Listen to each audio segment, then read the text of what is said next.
Olá a todos, meu nome é Elizabeth Castelão Conquevitz, eu sou médica, neurologista, psiquiatra e professora associada da Universidade Federal da Grande Dourados. Esse vídeo é para falar de um assunto fundamental, que é a questão de invalidez, de incapacitação para o trabalho da pessoa que tem epilepsia. Essa é uma questão primordial porque ela vai mexer com tudo, com a vida da pessoa. Você tem condições de prover o seu próprio sustento, o sustento da sua família? Isso vai definir, vai mexer muito com a sua autoimagem, a meta que você tem na sua vida, as coisas que você vai poder obter ou não, como as outras pessoas te enxergam. Então, o que eu vejo nos meus pacientes com epilepsia, alguns trabalham, às vezes trabalham até em lugares que não era para trabalhar, por exemplo, em altura, serviço de pedreiro, se expondo a riscos, né, risco de queda, né, riscos de acidentes.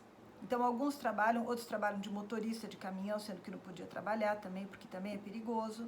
Então, tem esse grupo que, né, mas enfim, trabalha. E existe um grupo que meio que desistiu. Então, tem muitas pessoas que, por tanto ouvir negações, então, um recebeu as contas porque teve uma crise no trabalho, o outro, quando contou que tinha epilepsia, também foi demitido. Então, a sociedade exclui e dá tão poucas chances que essas pessoas acabam buscando, então, o LOAS ou né, o benefício, a aposentadoria por invalidez, porque a sociedade está dizendo para elas o tempo todo, não queremos você no mercado de trabalho. Então esse é um assunto bem triste, complicado e que exigiria uma outra visão das pessoas como um todo. Porque na realidade, quando eu falo de epilepsia, eu estou falando de uma coisa muito geral, isso eu estou repetindo em todos os vídeos, que é uma coisa muito geral que abrange situações totalmente diferentes. Eu posso ter epilepsia porque eu tenho um tumor cerebral, eu posso ter epilepsia porque eu tenho uma doença genética grave, que faz com que eu tenha déficit intelectual, autismo, epilepsia, paralisia cerebral, e eu posso ser uma pessoa com epilepsia e eu estudo, eu tenho uma boa formação, eu trabalho, eu caso, eu tenho filhos e as minhas crises estão bem controladas. A epilepsia acomete 2 a 3% da população, depende da estatística, de 1 a 3%. Então, assim, é um negócio frequente. A cada 100 pessoas, pelo menos uma vai ter epilepsia.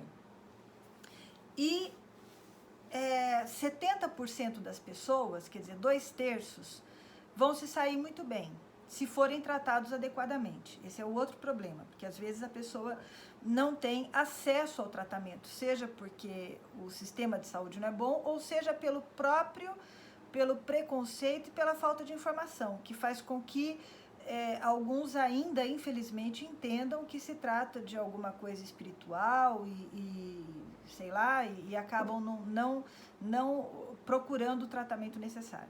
Mas então, eu tenho de 1 a 3% da população que é acometida, 70% fica bem.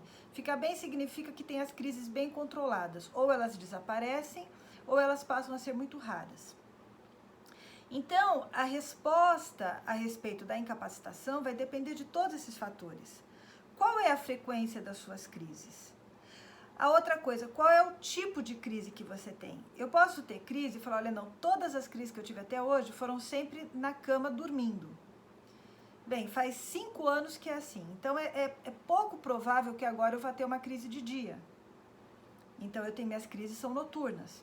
Ou o tipo de crise, tá? Eu tenho crises onde eu fico parada, aí eu espumo um pouco a minha boca, a minha pressão sobe, eu fico com taquicardia, eu faço alguns movimentos, mas eu nunca caí no chão, nunca perdi a consciência, e eu fico assim, depois isso passa e eu volto ao normal. É totalmente diferente de uma pessoa que vai dizer que ele tem uma crise convulsiva, que ele cai, que ele se debate, que depois ele fica 1 hora torporoso, não é? É como se fosse assim, entorpecido, ele não consegue se reorientar rapidamente. Então, são situações muito diferentes. Então, a frequência das crises, onde ocorrem as crises, o tipo de crise, quais são os fatores que desencadeiam a crise. Se o fator é estresse, talvez então alguns lugares muito estressantes, talvez melhor não. Ou privação do sono. Então, se eu não vou trabalhar num lugar que seja em esquema de plantão, né? 12 por 24, você trabalha 24 horas ou folga 72, esse tipo de profissão não é bom, porque você vai bagunçar um pouco o teu ciclo sono-vigília, isso pode desencadear crises. Então, dependendo de todos esses fatores, a resposta que eu tenho para dar é assim: a avaliação vai ter que ser individual. E falando para o patrão, para o empresário, se você tem uma pessoa no seu ambiente de trabalho e essa pessoa sofreu uma crise epiléptica, não se desespere, tome as medidas adequadas. Eu fiz um vídeo sobre isso também, tem vários outros vídeos na internet explicando.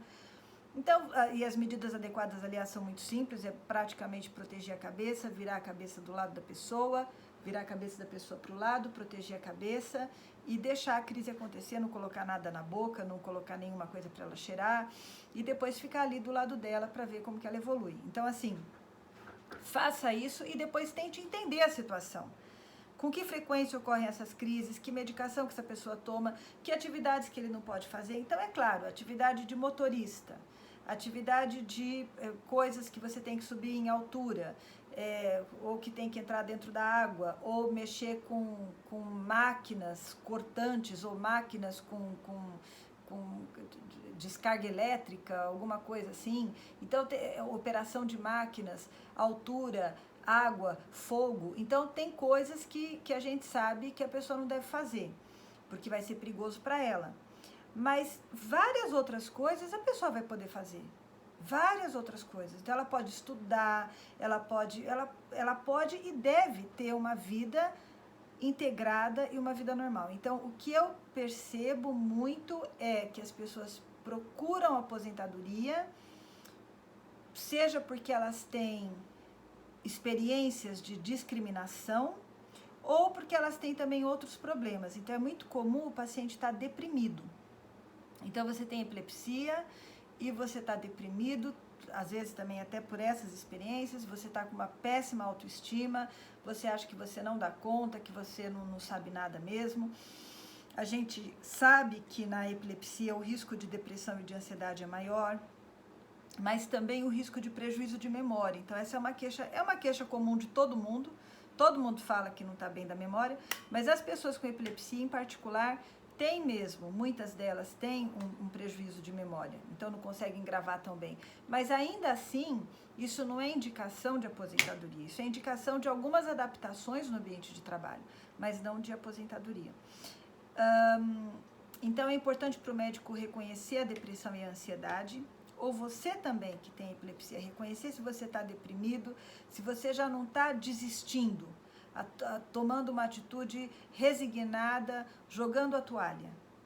Às vezes não é legal você estar fazendo isso. Quer dizer, você teria que eu tinha uma profissão, eu estou vendo que nessa profissão não vou mais poder trabalhar, eu era cozinheira, mas agora eu desenvolvi epilepsia, não vai dar mais para ser cozinheira. Provavelmente não, porque tem o fogo, o forno, mas será que eu não posso aprender uma outra coisa e fazer uma outra coisa? Não é?